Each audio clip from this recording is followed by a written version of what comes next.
What up, everybody? We're here at Geeky Geckos Creations, and we're going to do a quick video and kind of do an interview with them and see what they work with and what their passion is about. My name is Frank Casalina. Business name is Geeky Geckos Creations. My first passion ever in reptiles was leopard geckos. So if you take a look down here real quick, you could definitely see some very nice colored geckos. So this is a tangerine with a really nice pattern on it. More tangerines. So I love tangerine. I think it's one of the staples in the leopard gecko hobby. But there's so many different color palettes you could work with leopard geckos. They're really easy to take care of. They're really easy to breed. They come in lots of colors. And so I think they are a great species, an entry-level species, and also expert species to work with. So these are some of our finest quality down here. They're called Black Knights. They're pretty new to the American market, and they come in varying shades of black. Our goal is to produce the blackest of the pitch black as much as we can. So that's awesome. So what else do you work with other than just the leopard geckos? Is that like your main thing, or? So I do work with specifically the puzzle project for ball pythons. My wife right here, Whitney, she's doing an amazing job. She's showing off a super pastel puzzle. This is an adult female breeder that will be going into breeding for us over the next couple months. If you don't know about puzzle, it's kind of prophesied to be the next clown. Of course, it hasn't happened yet. It's still a little bit underground, but if you're looking for a new gene, something that is it's not even affordable anymore. The price tag is still really high on puzzle, but get in now. If you want to get into a new gene, get in now before the price skyrockets even more. But puzzle, it's a great project. Looks like puzzle pieces are mixing together, and it's untapped. There's so much that still needs to be done with puzzle. That's awesome. Yeah. And you produced your first clutch this year, right? Yeah, great recollection. My first ever clutch of ball pythons, because we are newer to ball pythons, is just a simple clutch right here of some fire, some pastel, some lesser stuff. But it is my first clutch, so I guess pats on the back for that. No, that is awesome, man. That is, yeah. You work with some beautiful animals. I mean, and especially with the tangerine, I feel like you have a great selection of different oranges. Oh, thank you. I think that is really cool. Yeah, my goal as a company is to bring quality animals for quality price. So right now, Black Knights are super expensive and kind of untouchable for the average person, but I would like to produce a ton. I would like to produce a lot so that I can drive that price point down for what I can sell it for and make it more available for people in a more moderate price range, so more people could work with it. So how did you get into the hobby? What drove you into wanting to breed reptiles? Well, thankfully, I had a dad over here that let me sneak some reptiles into the house. No, what's up, man? The first reptile I did not have to sneak into the house. My wonderful mother right here. I think I worked a deal with her, like getting grades or something. I was 8 years old. It was a leopard gecko, and from there it took off. Leopard gecko to bearded dragon to, I think it was a Burmese python to an Argus monitor, and then there was actually a dry spell in my life from reptiles for a long time when I went to college and stuff. Then I met my wife and got addicted to reptiles again.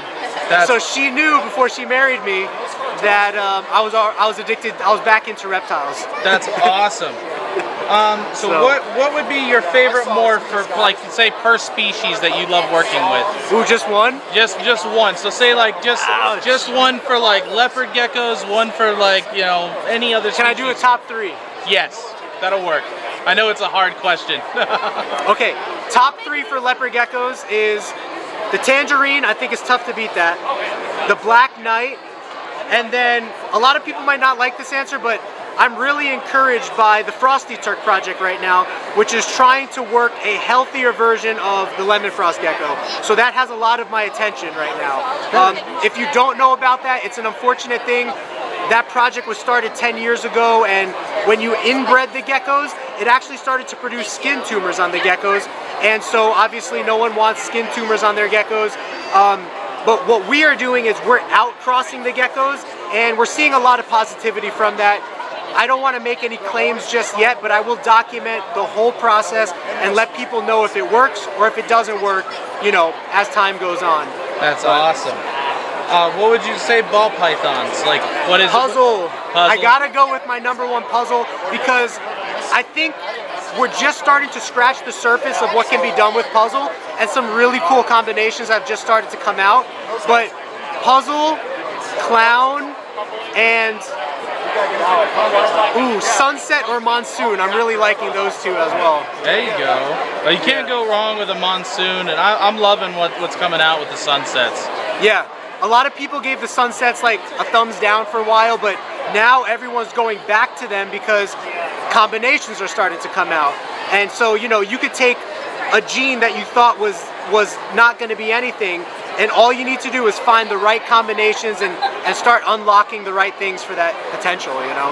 That is awesome. So, and you work with Tegus and stuff, right? Yeah, so the three, I'm a reptile fanatic, right? So I was keeping 15 to 20 different species, but doing this full time and having hundreds of leopard geckos and ball pythons, I had to narrow down my focus to stay sane or to make it possible. So the 3 species I chose to work with in mass are Tegus, leopard geckos, and ball pythons. So Tegus are all hibernating right now. We actually got our black and white Tegus from you. Yep. Shout out to Rodriguez Reptiles. They're doing fantastic. Great temperament on the boy. I bring him to shows. 3-year-olds hold him. He's fantastic. But they're all sleeping, and I didn't want to wake them up right now for the show. But we do black and white Tegus, and then high white red Tegus are our focus. And you produced a bunch of babies from both of those, right? Yeah, we did 60 babies last year. We kept like 15 to hold back as breeders, and then the rest of them we sold. That is awesome. So congratulations, man. I know you've only kept Tegus for a short time, and for you to be able to produce them, you know, just right after their brumation, I mean that's just a huge achievement, man. Because I know there's people that are still trying to get it down when they've had them for years, and for you to be able to take knowledge from, you know, me and then other breeders as well, and then be able to turn right around and have 60 babies, that is amazing. Yeah, I mean, absolutely. I couldn't have done it with the people that came before me because, you know, I was asking you questions like, hey, am I doing this right? And what I like to do is I like to get multiple different experienced breeders' opinions and then find what works for me, because every setup's going to be a little bit different.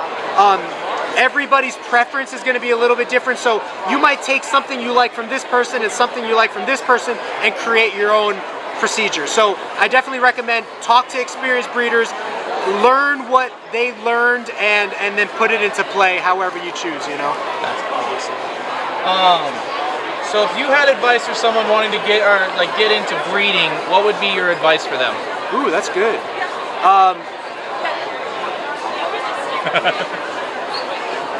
That's a big question.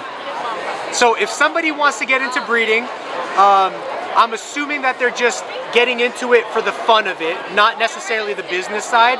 If you're getting into for the fun of breeding, simply put, work with the species that you're most passionate about, that really gets your heart and your mind going, because that's what's going to give you the most reward. You don't want to be breeding an animal, like if you don't like leopard geckos, don't breed leopard geckos, because you're going to be producing hundreds of leopard geckos and you're just going to have a sad face, right? But if you like ball pythons and that's what gets your heart going, if you like crocodile skinks and that's what gets your heart going, research. First of all, go with the species that you're first attracted to, and then after that, research it like crazy. Ask a lot of questions, YouTube a lot of videos to find out all the different successful ways that people have bred that animal. That is awesome. That is great advice. So how can my followers find you on your platforms? So if you want to find us, we are on Facebook, Instagram, YouTube, and TikTok. I am most active on Instagram and YouTube. I really like making videos, entertainment, educational. We do a live stream every Monday night at 7 p.m., my wife and I, where you can ask us live questions for 2 hours, sometimes 3 sometimes. So on our YouTube channel. That is awesome. Well, thank you for talking with us, and it was a great pleasure, meeting up with you again. And everybody definitely go check him out. Again, it's Geeky Geckos Creations, and you can see he's all about the platforms. He's got just about everything. Well, thanks again, man. And I mean, just look at some of these. You guys, if you really want to get into leopard geckos, this is the guy. I mean, especially if you want to get into like the black knights. I mean, look at that face. He's so cute. He's sticky. Is the face coming up good? Oh yeah. Nice. He's been staring at me this whole time, and I'm like, you're so cute.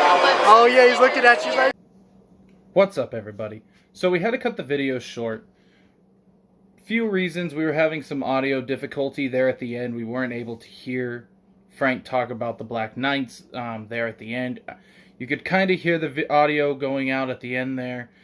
It being an expo, things kind of happen, things get loud, so we kind of ended it right there. That way you could still hear Frank talk about his amazing animals.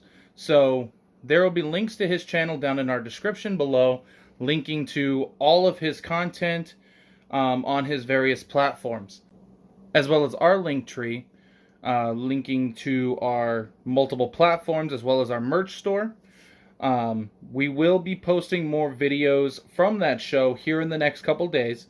We did do a couple interviews at that show. This is the first time we actually use that camera for videoing. So if you have any suggestions or comments, please let me know down below. This is our first real post here on YouTube. So let us know how I did on the editing, as well as, just the camera work. I'm still a work in progress. I haven't done this very often, so this is my first time really messing with the camera, as well as any sort of editing. So if you have any suggestions, tips, anything we can do to improve the channel, please leave a comment down below, like this video, as well as consider subscribing. And if you enjoyed this video, please share it. We're still new here, so there will be new videos coming up here in the next couple days. We did do a couple interviews with other breeders there at the show, as well as we will be doing more tours of facilities, other interviews with other breeders, and then doing tours of zoos. This will all be coming up here within the next few months. You'll actually see us here in California on the 22nd at the Pomona Expo up there in California. So hopefully we can get in some more videos, maybe get in some live streams, as well as do other interviews with other breeders, and then also bring up some awesome animals at that show. So I'll have a video of the actual expo itself with some of the highlights of the animals from that show coming up here soon. But right now I'm just strictly trying to get the interviews posted from the show before I actually post the video of the expo. But if there's anything we can do to improve video quality, the editing, or anything like that, please give me some tips down below in the comments. As always, I'll catch you guys on the next one.